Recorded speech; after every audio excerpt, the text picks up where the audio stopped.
ओम गंग गणपतये नमो नमः। श्रीमद् वाल्मीकि रामायण अरण्यकांड 35वां सर्ग। रावण का समुद्र तटवर्ती प्रांत की शोभा देखते हुए पुनः मारीच के पास जाना। शूर्पणखा ने यह रोंगटे खड़ी हुई देने वाली बातें सुनकर रावण मंत्रियों से सलाह लेकर अपने कर्तव्य का निश्चय करके वहां से चल दिया। इसके पहले वह सीता हरण रूपी कार्य पर मन ही मन विचार किया, फिर उसके गुणों और दोषों का यथावत ज्ञान प्राप्त करके बलाबल का निश्चय किया। अंत में जब यह स्थिर हो गया इस काम को करना ही चाहिए, जब इस बात पर उसकी बुद्धि जम गई, तब वो रमणीय रथशाला में गया। गुप्त रूप से रथशाला में राक्षस रावण ने अपने सारथियों की आज्ञा दी, मेरा रथ जोत कर तैयार करो। सारथी शीघ्रतापूर्वक कार्य करने में कुशल थे। रावत को उपयुक्त आज्ञा पाकर उसने एक क्षण में उसके मन के अनुरूप उत्तम रथ जोत कर तैयार किया। वह रथ इच्छानुसार चलने वाला तथा स्वर्णमय था। उस रत्नों से विभूषित किया गया था। उसमें सोने के साजो बाजो सजे हुए गधे जूते थे, जिसका मुख पिचासों का समान था। रावण उस पर आड़ोर होकर चला। वो रथ मेघ गर्जना के समान गंभीर घरघर ध्वनि फैलाता हुआ चलता था। उसके द्वारा वो कुबेर का छोटा भाई श्रीमान राक्षस राज रावण समुद्र के तट पर गया। उस समय उसके लिए सफेद चवर से हवा की जा रही थी। सिर पर उसके ऊपर सफेद छत्र बना था। उसके अंग कांति स्निग्ध वैदुर्मणि के समान नीली की यह काली थी। उसके पके सोने के आभूषण से विभूषित था। उसके 10 मुख, 10 कंठ और 20 भुजाएं थीं। उसने वस्त्र आभूषण आदि अन्य उपकरणों को भी देखने योग्य थे।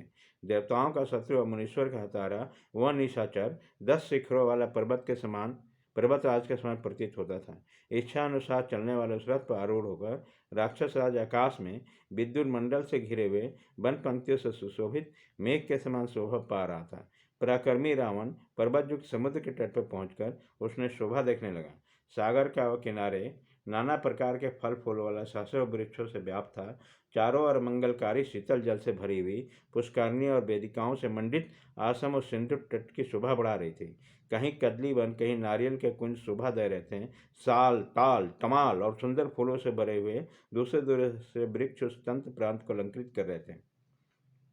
अत्यंत नियमित आहार करने वाले बड़े बड़े महर्षियों ने नागों, सपर्णों, गंधर्वों तथा सहस्रों किरणों से उस स्थान की शोभा हो रही थी। काम बजाई सिद्धि चारणों, ब्रह्मा जी के पुत्रों, वानप्रस्थों, मास गोत्र में उत्पन्न मुनियों, बालखिल महात्माओं तथा केवल सूर्य किरणों का पान करने वाले तपस्वी जनों ने भी वहाँ सागर का तटप्रांत सुशोभित हो रहा था। दिव्य आभूषणों तथा पुष्पमालाओं का धारण करने वाले तथा किड़ीर विधा को विधि से जानने वाले सहस्रों दिव्यरूपिणी अप्सराएं सब ओर विचर रही थीं। कितनी ही शोभाशालिनी देवंगनाएं उस सिंधु तट का सेवन करते हुए आसपास बैठी थीं। देवताओं और दानों के समूह के साथ तथा अमृत भोजी देवगण वहाँ विचर रहे थे। सिंधु का वह तट समुद्र के तेज से उसके तरंग मालाओं से स्पर्श से स्निग्ध और शीतल था। वहाँ हंस, कौच, क्रोच तथा मेढक सब ओर फैले हुए थे और सारस उसकी शोभा बढ़ा रहे थे। उसके तट पर बैडून मणि के सदृश श्याम रंग के प्रस्तर दिखाई देते थे। आकाश मार्ग से यात्रा करते हुए कुबेर के छोटे भाई रावण ने रास्ते में सब बहुत से श्वेत वर्णों के विमान, गंधर्वों और अप्सराओं को देखा। वे इच्छानुसार चलने वाले विशाल विमान उन परमात्मा पुरुषों के थे जिनकी तपस्या से पुण्य लोक पर विजय पाई थी। उन विमानों को दिव्य पुष्पों से सजाया गया था। उसके भीतर से गीत बात की ध्वनि प्रकट हो रही थी। आगे बढ़ने पर उसके जड़ों से गोंद निकले हुए थे, जैसे चंदनों के सहस्रों बन दिखे, जो बड़े ही सुहावने और सुगंध से नासिकाओं को तृप्त करने वाले थे।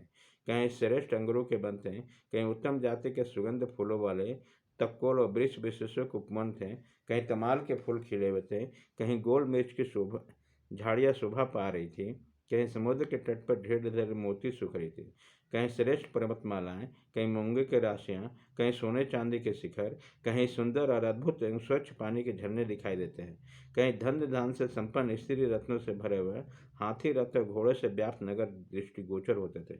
उन सबको देखता हुआ रावण आगे बढ़ा।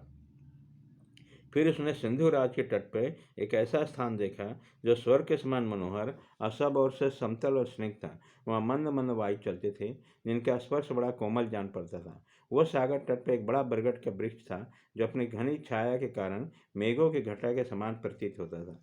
उसके नीचे चारों ओर मुनि निवास करते थे। उस वृक्ष की सुप्रसिद्ध शाखाएं चारों ओर योजन तक फैली हुई थी। यह वही वृक्ष था जिसके शाखा पर किसी समय महाबली गरुड़ एक विशालकाय हाथी और कछुओं को लेकर उन्हें खाने के लिए बैठे थे।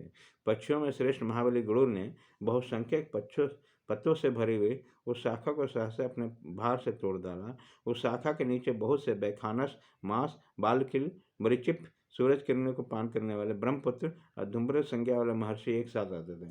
उन पर दया करके उनकी जीवन की रक्षा करने के लिए पक्षियों में श्रेष्ठ धर्मात्मा गरुड़ ने टूटी हुई जोजन लंबी शाखा को उन दोनों हाथी और कछुओं को भी बेगपूर्वक एक ही पंजे से पकड़ लिया तथा आकाश में उन दोनों जंतुओं को मांस खाकर फेंकी हुई उस डाली के द्वारा निषाद देश का संहार कर डाला। उसी समय पूर्वोक्त महामुनियों को मृत्यु के संकट से बचा लेने से गरुड़ को अनुपम हर्ष की प्राप्ति होगी। उस महान हर्ष से बुद्धिमान गरुड़ का पराक्रम दुगुना हो गया और उसने अमृत लाने के लिए पक्का निश्चय किया। तत्पश्चात इंद्रलोक में जाकर उन्होंने इंद्र भवन की उन जालियों को तोड़ डाला जो लोहे के सिक्कों से भरी थी। फिर रत्न निर्मित श्रेष्ठ भवनों को नष्ट भ्रष्ट कर वहाँ छिपाकर वह अमृत को वहाँ महेंद्र भवन से लाए। गरुड़ के द्वारा तोड़ी हुई उस डाली का चिन्ह उस बरगद में उस समय मौजूद था। उस वृक्ष का नाम था समुद्रवट। बहुत से महर्षि उस वृक्ष की छाया में निवास करते थे। कुबेर के छोटे भाई रावण ने उस बट वृक्ष को देखा। रावण के नदियों के स्वामी समुद्र के दूसरे तट पर जाकर उसने एक रमणीय वन के भीतर पवित्र एकांत आस्थान में एक दर्शन किया।